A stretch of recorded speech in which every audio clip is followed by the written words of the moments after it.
镜头来看，回答 NVIDIA 创办人黄仁勋来台湾，昨搁去台北大巨蛋甲职棒的比赛开球，正做咱职棒历史上好嘅开球来宾，真侪民众拢烧钱去翕相。我咧选择要等球的时阵，遮尔侪人看，我足紧张的。压力伤悬，昨暗时袂困的。所以拜托的，我现在要等球的时阵，大人目睭闭一下，免伤久。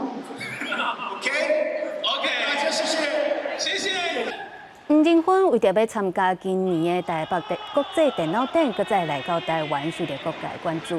这间黄仁勋无穿伊定定咧穿的乌色外套，是换穿93号的旧衫，也就是 NVIDIA 创办年份1993年。